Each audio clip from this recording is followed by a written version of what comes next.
Good evening लल्ला classes में आप सभी का स्वागत है। आज हम इंडियन ज्योग्राफी का लेक्चर नंबर 6वां लेकर के आए हैं।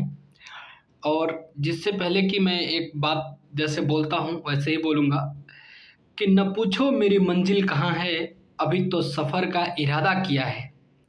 न हारूंगा हौसला उम्र भर, ये मैंने खुद से वादा किया है। तो ठीक है, हौसला मत हारो, खुद से वादा करो और एक दिन न एक दिन आप अपने मंजिल को ज़रूर पाएंगे। सब इंसान ही करते हैं। देखिए हमारा टॉपिक स्टार्ट होता है, नदियों के बारे में हम पढ़ा रहे थे। तो कृष्णा नदी जल विवाद, कौन सी नदी की बात हो रही बाबू? तो कृष्णा नदी जल विवाद की बात हो रही। ये देखो कृष्णा नदी है।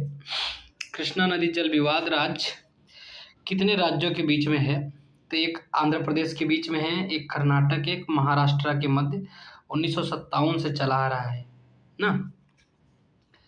अब देखो महाराष्ट्र, कर्नाटक और आंध्र प्रदेश 3 राज्य हैं जो कि कृष्णा नदी का जल विवाद 1957 से चला आ रहा है। कितने सालों से आ रहे हैं बताओ? ठीक है, पहला राज्य कौन है बाबू? आंध्र प्रदेश है, दूसरा कर्नाटक है और तीसरा जो है महाराष्ट्र है। तो याद रखना, कृष्णा नदी का जल विवाद 3 राज्यों से है, आंध्र प्रदेश, कर्नाटक और महाराष्ट्र, और 1957 से चला रहा है।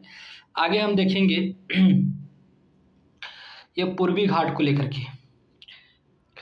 ठीक है, आगे क्या कह रहा है? पूर्वी घाट से होकर बे ऑफ बंगाल में गिरने वाली नदियों का उत्तर से दक्षिण का क्रम लगाना है, नॉर्थ टू साउथ का क्रम लगाना है। जो नदियां पूर्वी घाट से होकर के, किधर से? पूर्वी घाट से होकर के बे ऑफ बंगाल, बंगाल की खाड़ी में गिरने वाली नदियों का उत्तर से दक्षिण का क्रम है। देखो ये है आपका पूर्वी घाट, यहाँ पे देखो बे ऑफ बंगाल है, ये आपका है पश्चिमी घाट। ठीक है, तो पूर्वी घाट में क्या है? बंगाल की खाड़ी देखने को मिल रही है आपको यहाँ पे।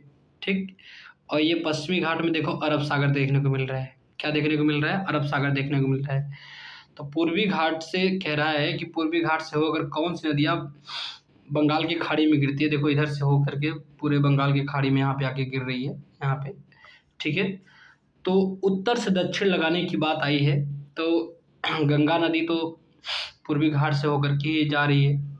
ठीक है, हुगली नदी, ठीक है, दामोदर नदी, ये भी है पूर्वी घाट से होकर के बंगाल खाड़ी में गिर रही है। स्वर्ण रेखा नदी, बैतरणी, ब्राह्मणी, महानदी, गोदावरी, कृष्णा, पेन्नार, कावेरी, बैंगई, ये सारी नदियां जो है उत्तर से दक्षिण की ओर। सबसे उत्तर में गंगा है, सबसे दक्षिण में बैंगई दिख रही है, बैंगई। ठीक है, इतना याद रखना। तो अब आप याद रखो कि कैसे याद रखोगे? गंगा, हुगली, दामोदर, स्वर्ण रेखा, बैतरणी, पहले 5 को याद रखो। गंगा, हुगली, दामोदर, स्वर्ण रेखा, बैतरणी। ठीक है, उसके बाद में बैतरणी के बाद में ब्राह्मणी, महानदी, गोदावरी, कृष्णा, पेन्नार, कावेरी, बैंगई। ठीक है, ये चीज़ें याद करने वाली है। आप 3-4 बार 5 बार पढ़ेंगे तो याद हो जाएगा। ठीक है, टेंशन लेने की बात नहीं है। आगे हम देखेंगे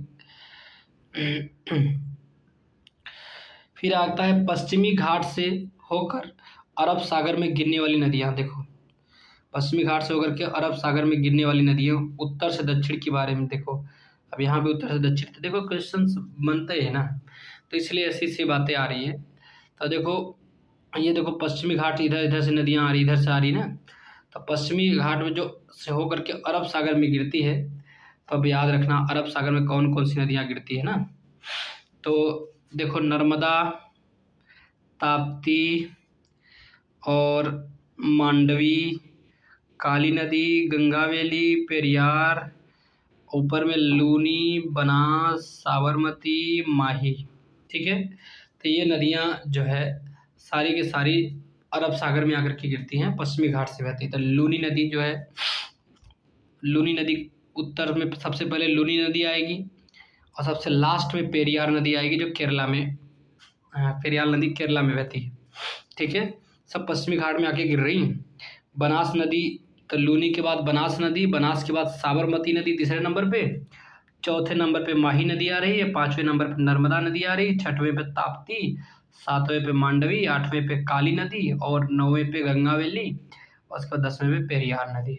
ठीक है, तो ये ऑप्शन में आ जाए कि कौन सी नदियाँ जो है अरब सागर में गिरती है। तो लूनी, बनास, साबरमती, माही, अच्छा माही नदी भी अरब सागर में गिरती है, नर्मदा भी अरब सागर में, ताप्ती भी अरब सागर में, मांडवी मांडवी भी अरब सागर में, काली नदी भी अरब सागर में, गंगा वैली भी अरब सागर में, पेरियार भी अरब सागर में। ठीक है, ये सब आपको याद रखना है। ठीक है, आगे चलते हैं हम। फिर आगे क्या कर देखो, बड़े इंपॉर्टेंट टॉपिक्स। ठीक है, आगे हम देखते हैं क्या कह रहा है। दक्षिण भारत की नदियां मुख्यतः वृक्षनुमा अपवाह तंत्र रखती हैं। ठीक है, तो ये अपना टॉपिक याद रखना कि जो दक्षिण भारत की नदियां होती है ना, इसका अपवाह तंत्र जो होगा कैसा, वृक्ष के नुमा होता है। कैसा होता है बाबू अपवाह तंत्र, वृक्ष नुमा होता है। ठीक है, दक्षिण भारत की नदियां याद रखना। नदी घाटी बेसिन या अपवाह तंत्र देखेंगे किसका किसका कितना बड़ा नदी घाटी बेसिन है, किसका अपवाह तंत्र कितना बड़ा है। तो पहले हम गंगा नदी का अपवाह तंत्र देखेंगे। तो मैंने आपको कल ही शायद बता दिया था गंगा नदी का अपवाह तंत्र जो है कि 9,07,000 किलोमीटर स्क्वायर आप बता लो। ठीक है, कितना, 9,07,000 किलोमीटर स्क्वायर इसकी जो बेसिन है या अपवाह तंत्र है गंगा नदी का। फिर उसके बाद में महानदी का आता है। तो महानदी का आता है 1,41,589 किलोमीटर है। ठीक है, महानदी का 1,41,589 किलोमीटर जो है महानदी का अपवाह तंत्र है। ठीक, सोचो गंगा का 9 लाख है लेकिन महानदी का 1 लाख पे आ गया, 1,41,000 पे आ गया। अब आता है गोदावरी नदी का। तो गोदावरी नदी का 3,12,812 किलोमीटर। अब गोदावरी नदी बड़ी है भाई, क्योंकि इसको गोदावरी नदी को दक्षिण गंगा बोलते हैं। गोदावरी नदी को क्या कहते हैं, दक्षिण गंगा बोलते हैं, इसलिए ये बड़ी है। इसकी तो 30% तो है ही। तो कह रहे 3,12,812 किलोमीटर स्क्वायर गोदावरी नदी का जो अपवाह तंत्र है, अपवाह क्षेत्र है। आगे हम देखते हैं बाबू कृष्णा नदी की। कृष्णा नदी 2,58,948, तो 2.5 लाख, मतलब से याद रखना कि कृष्णा जी जो है लगभग 2,58,948 किलोमीटर स्क्वायर इसका अपवाह क्षेत्र है। कृष्णा नदी का अपवाह क्षेत्र कितना है, तो 2,58,948 किलोमीटर स्क्वायर। ठीक है, अब नर्मदा नदी बेचारा तो 1 लाख भी नहीं, 98,796 किलोमीटर। ठीक है, नर्मदा नदी का 98,796 किलोमीटर स्क्वायर इसका जो है नर्मदा नदी का अपवाह तंत्र है। कावेरी नदी का देखेंगे तो कावेरी नदी का 81,155 किलोमीटर स्क्वायर। तो अब देखो ये सब जो है बहुत ही इम्पोर्टेंट है, अब इसको बार बार प्रैक्टिस करोगे तभी याद होगा। गंगा नदी सबसे बड़ा 9,07,000 किलोमीटर स्क्वायर। उसके बाद महानदी आ गया 1,41,589 किलोमीटर स्क्वायर। गोदावरी का 3,12,812 किलोमीटर। कृष्णा का 2,58,948 किलोमीटर। नर्मदा का 98,796 किलोमीटर, चूँकि नर्मदा हज़ारों में आ जाती है, कावेरी नदी हज़ारों में आ जाती है, जो कावेरी का 81,155 किलोमीटर स्क्वायर। महानदी जो बेसिन है ना, वो किन किन राज्यों में है। तो महानदी जो बेसिन है छत्तीसगढ़, उड़ीसा, छत्तीसगढ़ ले लो, उड़ीसा ले लो, झारखंड ले लो, महाराष्ट्र ले लो, MP ले लो। ठीक है, तो जब महानदी छत्तीसगढ़ में, महानदी बेसिन छत्तीसगढ़ में होगा तो MP में होगा ही होगा। ठीक है, 2 राज्य तो ऐसे याद हो गए। उसके बाद में उड़ीसा, झारखंड और महाराष्ट्र, इतने जगहों पे महानदी बेसिन, ठीक है, राज्यों में है। अब नर्मदा नदी बेसिन कितने कितने पे है। ठीक है, तो महानदी बेसिन की बात करें तो 5 राज्य याद रखना, छत्तीसगढ़, MP, मध्य प्रदेश। उसके बाद म से महाराष्ट्र हो जाएगा, झारखंड, उड़ीसा, 2 इधर हो जाएंगे, कुल 5 हो जाएंगे। अब नर्मदा नदी बेसिन की बात करेंगे तो नर्मदा नदी बेसिन में भी 3 वही राज्य हैं, एक MP है, एक छत्तीसगढ़ है, एक महाराष्ट्र है, एक गुजरात अलग से जुड़ रहा है इसमें नर्मदा नदी बेसिन में। तो महानदी बेसिन और नर्मदा नदी बेसिन में डिफरेंस कितना का है, तो नर्मदा बेसिन में एक गुजरात अलग से जुड़ रहा है, बाकी नर्मदा नदी बेसिन और महानदी बेसिन में 3 राज्य MP, छत्तीसगढ़ और महाराष्ट्र, MP, छत्तीसगढ़, महाराष्ट्र दोनों में है। ठीक है, नर्मदा नदी बेसिन में एक जुड़ता है, गुजरात अलग से जुड़ता है, और महानदी बेसिन में 2 जुड़ रहा है, एक उड़ीसा जुड़ रहा है, एक झारखंड जुड़ रहा है। ठीक है, इतनी बात आप याद रखने की कोशिश रखना। तो नर्मदा नदी बेसिन याद रखना कि एमपी, मध्य प्रदेश, छत्तीसगढ़, गुजरात और महाराष्ट्र। अब आता है कावेरी बेसिन। तो कावेरी बेसिन तो अब मैंने बता दिया कि कावेरी ब्रह्मगिरी पहाड़ी से निकली है। तो ये कर्नाटक में तो कावेरी जी रहेंगी ही रहेंगी। अब कर्नाटक में है, केरल में है, तमिलनाडु में है। हाँ, कर्नाटक, केरल, तमिलनाडु और पुदुचेरी, 4 ऐसे क्षेत्र हैं, 3 राज्य और 1 केंद्र शासित प्रदेश।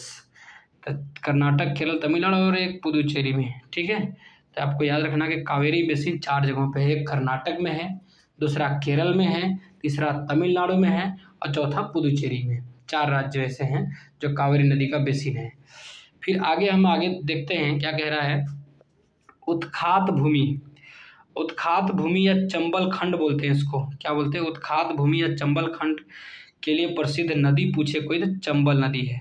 ठीक है, उत्खात भूमि के नाम से पूछे, चंबल खंड के नाम से पूछे या रेवाइन के नाम से पूछे, जो प्रसिद्ध नदी है कौन है? चंबल नदी है। नोट, इस पर 3 बांध बनाए गए हैं। चंबल नदी बेचारा है, उस पर 3 बांध बना दिए हैं। अब कौन कौन से बांध बनाए गए चंबल नदी पे? तो राणा सागर बांध, ठीक है, और जवाहर बांध और कोटा बांध। राजस्थान में जो बांध है, एक राणा सागर बांध है, ठीक है, दूसरा जवाहर सागर बांध है, तीसरा कोटा बैराज है। तो चंबल नदी पर है राणा सागर बांध, जवाहर सागर बांध और कोटा बैराज, ये राजस्थान में है। गांधी सागर बांध जो बनाया गया है एमपी में है, एमपी में है गांधी सागर बांध। तो गांधी जी का जो सागर बांध बनाया जाता है चंबल नदी पर, वो एमपी में है। बाकी चंबल पे जो 3 बांध बनाए गए हैं, राणा सागर बांध, जवाहर सागर बांध और कोटा बैराज, ठीक है, ये राजस्थान का है। आगे हम देखते हैं रांची के पठार देखेंगे तो ब्राह्मणी और सुवर्ण रेखा नदी जो है, एक ब्राह्मणी नदी को देख लो, एक सुवर्ण रेखा नदी को देख लो आप। ठीक है, अब क्या कह रहा है? पूर्वी घाट से उद्गम। तो कौन सी नदियाँ जो पूर्वी घाट से उद्गम हुई है? तो पूर्वी घाट से उद्गम किसकी? एक नागावली की, नागावली नदी और वंशधारा नदी, दोनों नदियों का जो उद्गम हुआ है ना, वो पूर्वी घाट से हुई है। नागावली और वंशधारा नदियाँ, ठीक है। देखो ये नोट्स बनाया गया है घटना चक्र से, जो बहुत इम्पोर्टेंट टॉपिक से, इससे बाहर कुछ भी नहीं आएगा, ठीक है। तो नागावली नदी और वंशधारा नदी, इन दोनों का जो उद्गम है पूर्वी घाट से हुआ है। कहाँ से हुआ है बाबू? पूर्वी घाट से हुआ है, ठीक है। नर्मदा नदी, नर्मदा की सहायक नदी जो है, अब नर्मदा नदी है ना, इसकी सहायक नदियाँ भी तो होंगी ना। एक तवा, ठीक है, ये भी सहायक नदी है। कोलार भी नर्मदा की सहायक नदी है। अच्छा, नर्मदा की सहायक नदी तवा भी है, कोलार भी है। उरी, पहली बार आप लोग नाम सुनते होंगे। सकर, ठीक है, और हटनी। तो नर्मदा जी एक तवा सहायक नदी नर्मदा की, और कोलार, ठीक है, तो कोलार भी नर्मदा से जुड़ी हुई हैं। उरी नर्मदा, उरी तो उरी भी नर्मदा से जुड़ी हुई है। शकर ना, नर्मदा जी शक करती हैं, तो शकर जो नदी होगी नर्मदा की सहायक नदी होगा। तो कहते हट जाओ भैया, हटनी, नर्मदा जी शक करती हैं, हट जाओ भैया। हटनी नदी भी नर्मदा की सहायक नदियाँ हैं। तो अब याद रखना कि तवा नदी, कोलार नदी, उरी नदी, 3 नदियाँ ये इधर, शकर और हटनी, 5 नदियाँ जो है नर्मदा की सहायक नदियाँ हैं, ठीक है। अब देखेंगे आगे, हम देखेंगे कह रहा है कि उत्तर से दक्षिण का क्रम देखेंगे, कौन सी नदी उत्तर में और कौन सी नदी दक्षिण में है, ठीक है। तो सिंधु नदी सबसे नॉर्थ में आपको मिलेगा, ये सिंधु नदी, ठीक है। उसके बाद में आता है झेलम, चिनाब, रावी, ब्यास और सतलज, ठीक है। तो पूरा कितनी नदियाँ हो गई? सिंधु, झेलम, चिनाब 3, रावी, ब्यास, सतलज 6, ठीक है। तो उत्तर में सबसे पहले सिंधु नदी मिलेगी, उसके बाद झेलम मिलेगी, तीसरे नंबर पे चिनाब आती है, जो चिनाब सबसे बड़ी नदी है इसमें से। रावी, ब्यास और सतलज ना, रावी, ब्यास और सतलज। तो सबसे लास्ट में सतलज है, याद रखना, सबसे लास्ट में सतलज है और सबसे ऊपर सिंधु नदी है, और झेलम से स्टार्ट होता है, ठीक है, इतना याद रखना आप। आगे आप देखो,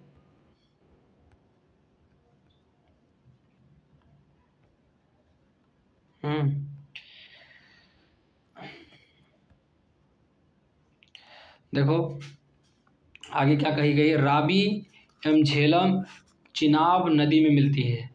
दो नदियाँ, एक रावी नदी ले लो, एक झेलम नदी ले लो, ठीक है। रावी नदी ले लो और झेलम नदी ले लो, ठीक है ना। दोनों किस में मिलती हैं बाबू, तो चिनाब नदी में जाकर के मिल जाती हैं। तो रावी और झेलम नदियाँ दोनों चिनाब नदी में मिलती हैं। और चिनाब सतलज में, अब चिनाब नदी किस में जाके मिलेगी, सबसे लास्ट सतलज में जाकर के, और अंत में सतलज नदी सिंधु नदी में मिल जाती है। अंत में सतलज नदी कहाँ मिल जाती है बाबू, सिंधु नदी में मिल जाती है। कहने का मतलब है कि रावी और झेलम नदियाँ चिनाब नदी में मिलती हैं, ठीक है। रावी और झेलम नदियाँ जाएंगी, चिनाब नदी में मिल जाएंगी, और चिनाब नदी जाकर के सतलज में लास्ट में मिलेगी, और सतलज जाकर के किस में मिल जाएगी, सिंधु नदी में मिल जाएगी, ठीक है। आगे अब हम देखते हैं, हिमाचल प्रदेश के लाहौल घाटी में चंद्रा और भागा नदियाँ प्रवाहित होती हैं। तो हिमाचल प्रदेश देख लो पहले, उसकी हिमाचल प्रदेश में पहले लाहौल घाटी पाई जाती है। क्या पाई जाती है, लाहौल घाटी। तो पहला क्वेश्चन बनेगा कि हिमाचल प्रदेश में कौन सी घाटी इनमें से, लाहौल घाटी हिमाचल प्रदेश में है, और उसमें दो नदियाँ हैं, एक चंद्रा एक भागा नदियाँ, दो नदियाँ प्रवाहित होती हैं, जो तंडी के निकट संगम पश्चात चंद्रभागा या चिनाब नदी कहलाता है, ठीक है। किसके निकट बाबू, तंडी के निकट, ठीक है। तंडी के निकट संगम होता है इन दोनों का, उसको चंद्रभागा बोलते हैं या चिनाब नदी कहलाता है, ठीक है। तो चिनाब नदी को ही चंद्रभागा कहते हैं, या तो फिर उसको दो भागों में चंद्रा और भागा बोल सकते हो, ठीक है। और हिमाचल प्रदेश के लाहौल घाटी में चंद्रा और भागा बहती है, ठीक। आगे हम देखेंगे हिमालय की सभी श्रेणियों को काटने वाली नदियाँ। हिमालय की जो सभी श्रेणी है ना, उसको काटने वाली नदियाँ, ये सिंधु नदी है और दूसरा सतलज, ठीक है।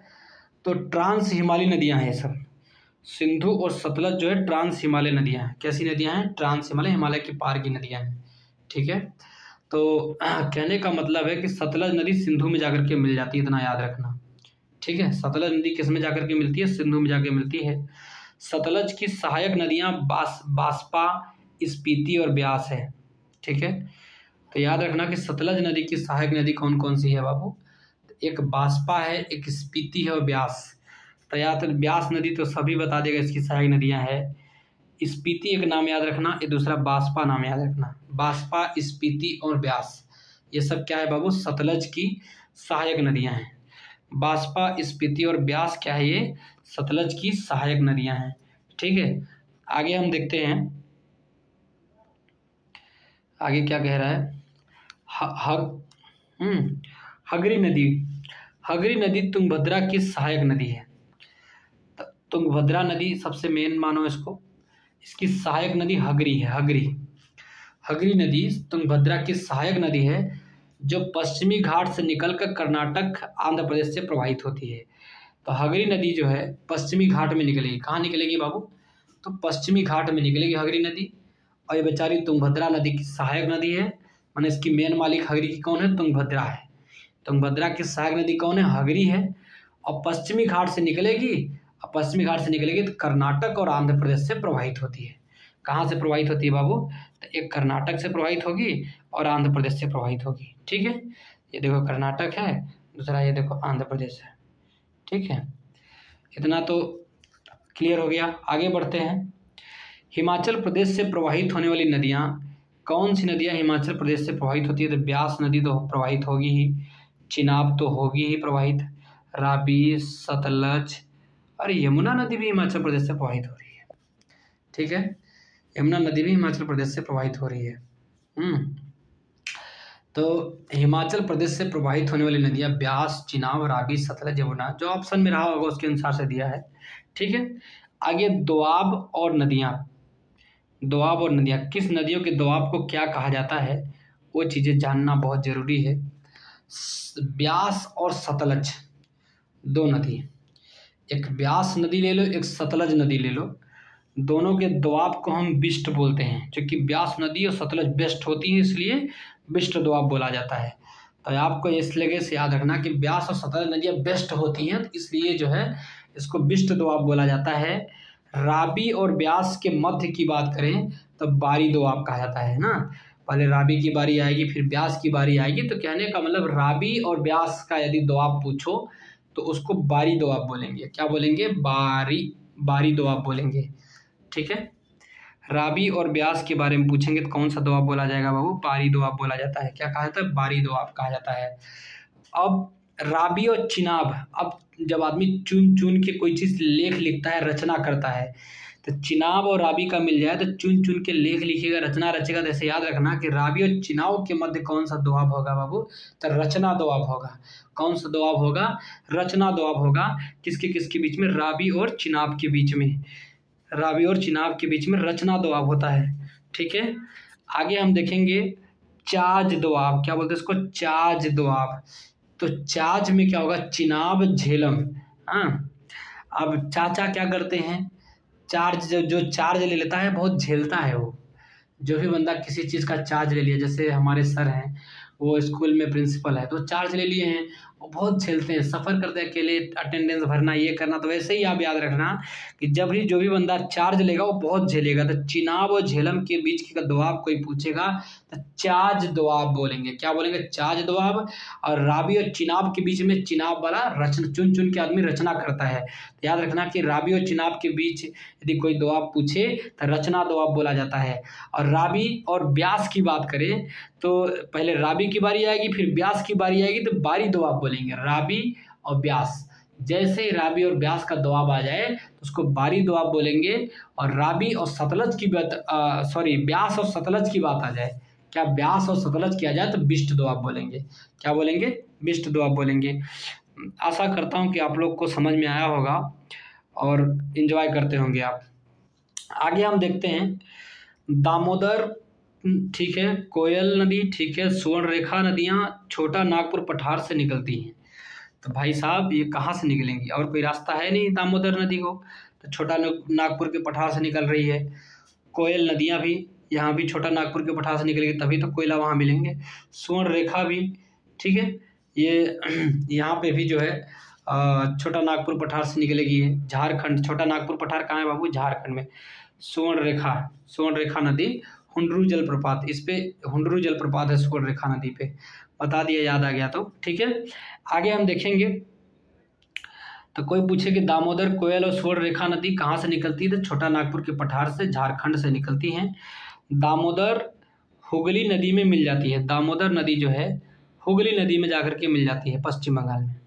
ठीक है, दामोदर नदी किस में मिल जाती है? तो हुगली नदी में जाकर के मिल जाती है। दामोदर नदी से एडन नहर 1938 को निकाला गया था। अब क्या हुआ भाई, दामोदर थी, बहुत पानी रहा होगा इसमें दामोदर नदी में, तो कहा एक नहर निकाल देते हैं।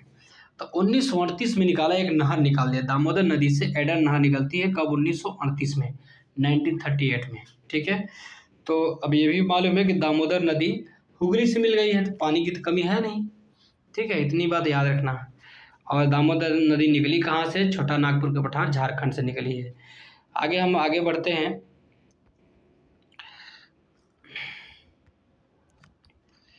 ठीक है,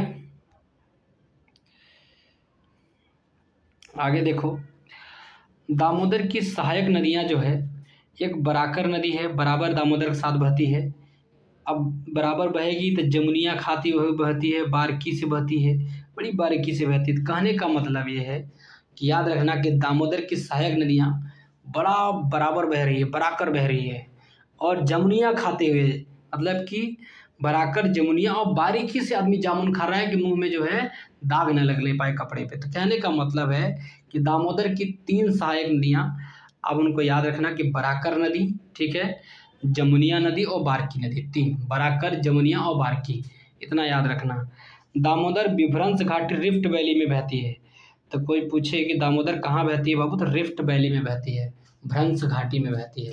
दामोदर कहाँ बहती है? भ्रंश घाटी में बहती है। ठीक है, आगे हम देखेंगे किस नदी के ऊपरी मार्ग में मीठा जल एवं निचले भाग में खारे जल का प्रवाह मिलता है? तो लूनी नदी में। ठीक है, लूनी नदी अजमेर में है, राजस्थान में बहती है लूनी नदी। तो लूनी नदी के ऊपरी भाग में मीठा जल आपको मिलेगा और निचली भाग में खारे जल का प्रवाह मिलता है। ठीक है, इतनी बातें आप याद रखना। देखो, एक बात कहनी थी हमको कि जो व्यक्ति अपने कदमों की काबिलियत पर विश्वास रखता है वही सफलता की ओर बढ़ता है। तो अपने जो है काबिलियत पे विश्वास रखो, ठीक है। मैं कदम जहाँ रखूँगा वहाँ अडिग हो जाऊँगा, ठीक है। एंजॉय करते हुए पढ़िए, कोई टेंशन लेने की बात नहीं है और सब कुछ याद हो जाएगा।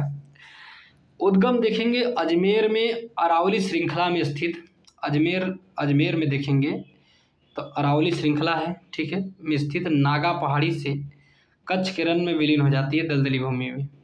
तो कहने का मतलब है कि जो लूनी नदी है बेचारी, अजमेर में एक अरावली पर्वत है, श्रृंखला स्थित है, उसमें एक नागा पहाड़ी है, नागा पहाड़ी से निकलती है, कच्छ के रण में विलीन हो जाती है बेचारी। कहाँ पे? कच्छ के रण में जाकर के बेचारी विलीन हो जाती है लूनी नदी। लूनी नदी कहाँ विलीन होगी? कच्छ के रण में विलीन हो जाएगी और निकलेगी बेचारी तो अजमेर में अरावली श्रृंखला में स्थित एक नागा पहाड़ी है, वहाँ से निकलती है।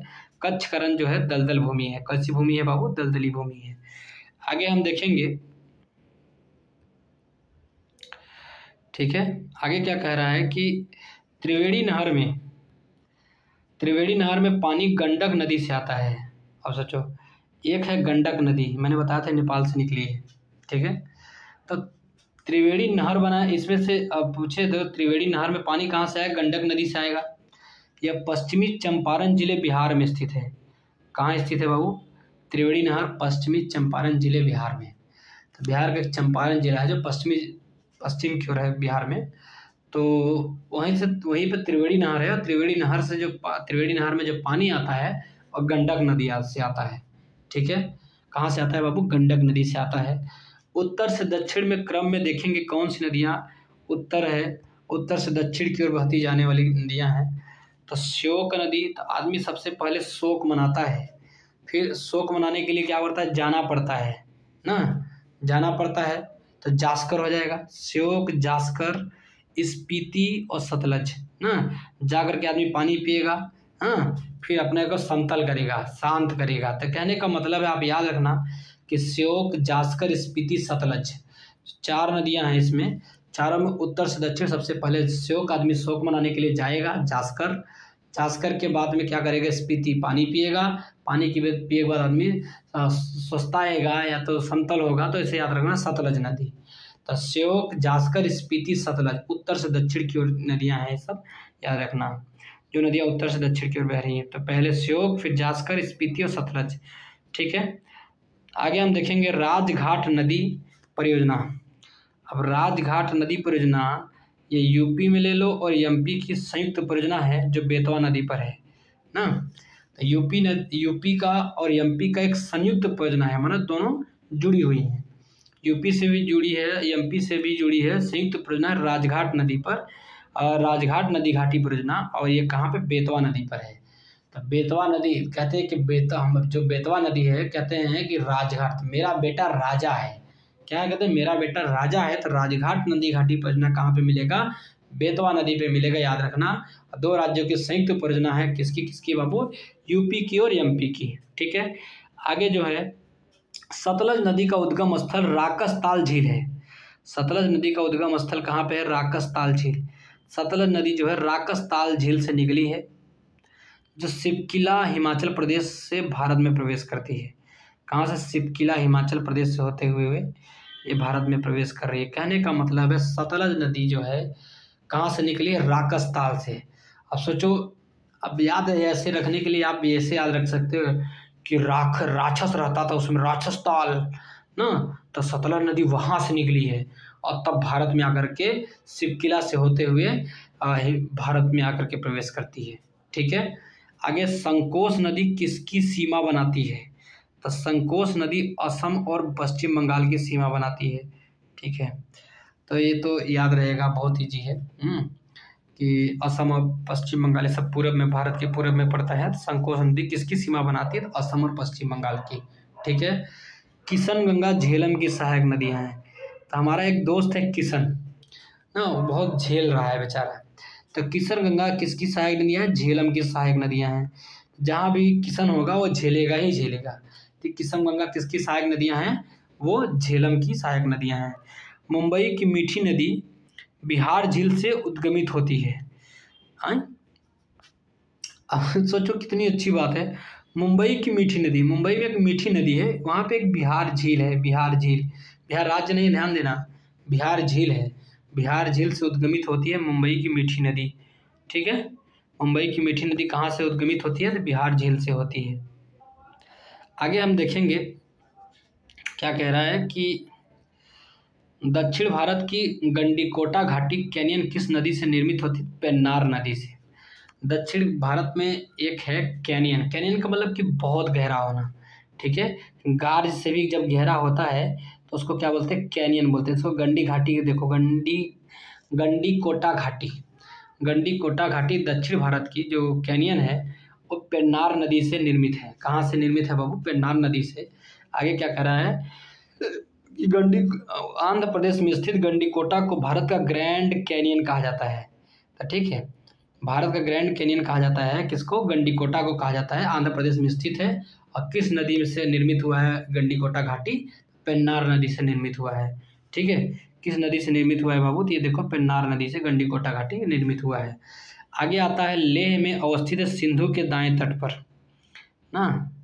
लेह कहाँ अवस्थित है? सिंधु नदी देखोगे ना, सिंधु नदी के दाएं तट पे देखोगे तो लेह अवस्थित है।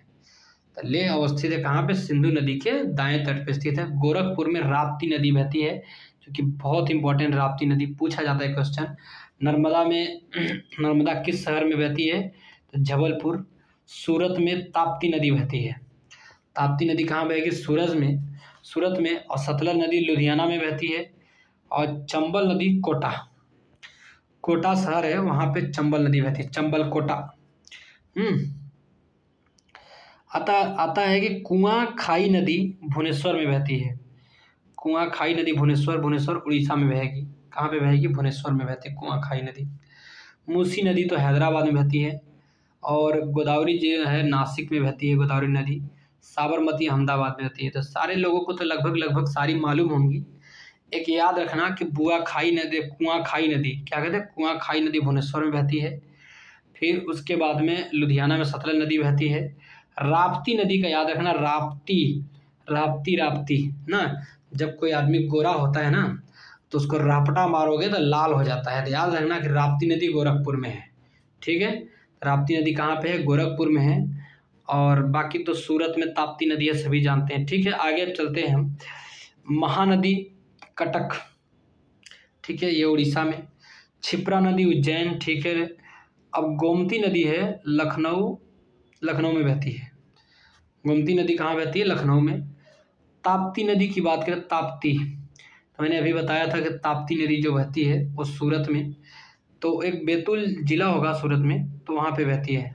ठीक है, और इंद्रावती नदी जगदलपुर जगह पे जो है इंद्रावती नदी बहती है। इंद्रावती, क्या बोलेंगे इसको? इंद्रावती जगदलपुर। इंद्रावती जहाँ पे इंद्र भगवान रहेगा वहाँ सब जगमग होगा, तो जगदलपुर हो जाएगा इंद्रावती नदी का। ठीक है, आगे हम देखेंगे मंदाकिनी नदी के तट पर स्थित है। अब क्या क्या मंदाकिनी नदी के तट पर स्थित है? मंदाकिनी नदी के तट पर गौरी कुंड, रामबाड़ा और गुप्तकाशी। तो मंदाकिनी ना, क्या कहते हैं? मंदाकिनी। तो भाई अब देखो जो मंदोदरी थी तो भाई ऐसी जगह पे तपस्या तो करेगी नहीं, कहीं किसी कुंड में करेगी, तो गौरी कुंड में जाके तपस्या करती थी। रामबाड़ा पे तपस्या करे, गुप्तकाशी पे। तो कहने का मतलब कि मंदाकिनी नदी के तट पर स्थित है क्या क्या? गौरी कुंड, रामबाड़ा और गुप्तकाशी, 3 जगह। गौरी कुंड, रामबाड़ा और गुप्तकाशी जो है 3 जगह है जो मंदाकिनी नदी के तट पर स्थित है। ठीक है, आगे हम देखेंगे